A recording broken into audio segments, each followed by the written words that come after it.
कि महफिल भी रोएगी, हर दिल भी रोएगा, डूबेगी कश्ती मेरी तो साहिल भी रोएगा। इतना प्यार बांटूंगा इस दुनिया में ऐ मेरे दोस्त कि मेरे मरने के बाद मेरे आशिक तो क्या मेरा कातिल भी रोएगा।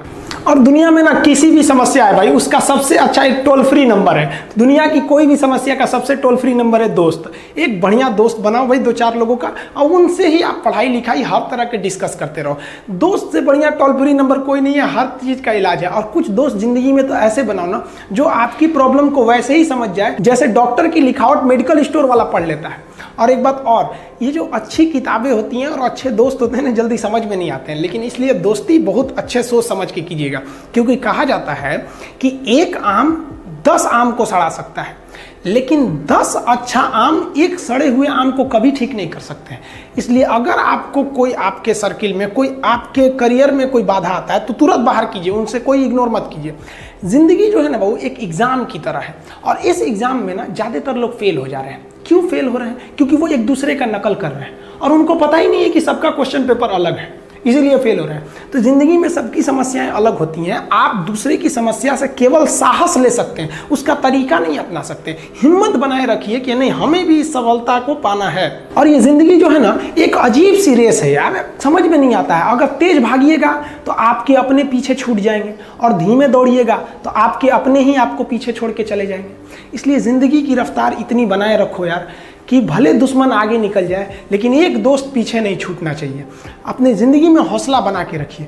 पतंग को पता होता है कि उसका अंत एक कचड़े में जाकर होगा, लेकिन उससे पहले उसे आसमान छूकर दिखाना होता है। पहाड़ों को चीरते हुए जब नदी निकलती है ना तो कभी नहीं पूछती है कि समुंदर अभी कितना दूर है, और नदी में गिरने से तो कभी किसी की मौत नहीं होती है। मरता तो वही है जिसे तैरना नहीं आता है। तो हम सब परिस्थितियों के आगे हार जाते हैं, हम हार जाते हैं। परिस्थितियां सबके सामने होती है, जो डट के रहा उसे मंजिल मिली, और जो नहीं डटा वो हार के चला गया। जब हमारे पास परिस्थितियां आती हैं, हम घिर जाते हैं चारों ओर से, तो हम परिस्थितियों को दोष देने लगते हैं, न कि उस परिस्थितियों से निकलते हैं। कोई मस्जिद जाता है, कोई मंदिर जाता है, कभी सोचा है भगवान को कितना बुरा लगता होगा? सोचते होंगे कि बंदा केवल हमसे मांगने ही आता है, यार कभी मिलने भी आया करो। हमको तो लगता है किसी दिन भगवान निकल के बोलेंगे कि यार केवल तुम लोग हमसे मांगने ही आते हो, कभी मिलने भी आया करो। तो भगवान से या अल्लाह से सबसे एक दुआ मांगिए कि आप हमको मुसीबत देना है, आप दीजिए। आप जिस तरह से हमें खुशी देते हैं उसी तरह से हम आपके दिए गए दुखों को भी अपनाएंगे, लेकिन हाँ, उस दुख से लड़ने की हिम्मत भी जरूर दीजिएगा। और सबको अपने अपने कर्मों का पता होता है, यूं ही गंगा किनारे इतनी भीड़ नहीं लगी रहती।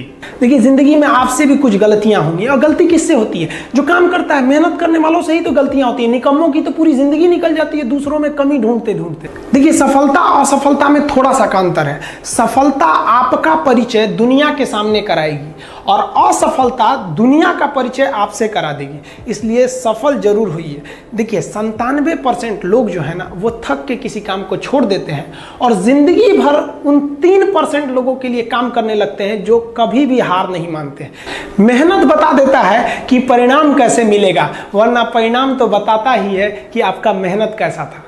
कुछ लोगों को लगता है कि उनके पिताजी बहुत पहुंच वाले हैं, दादाजी बहुत पहुंच वाले हैं, तो उनकी बदौलत हमें कोई काम मिल जाएगा, कोई जॉब मिल जाएगा। तो कोई ये बहुत बड़ी बात नहीं है। पहचान से मिला काम बहुत देर तक नहीं रहती है, लेकिन काम से मिलने वाली पहचान आजीवन रहती है।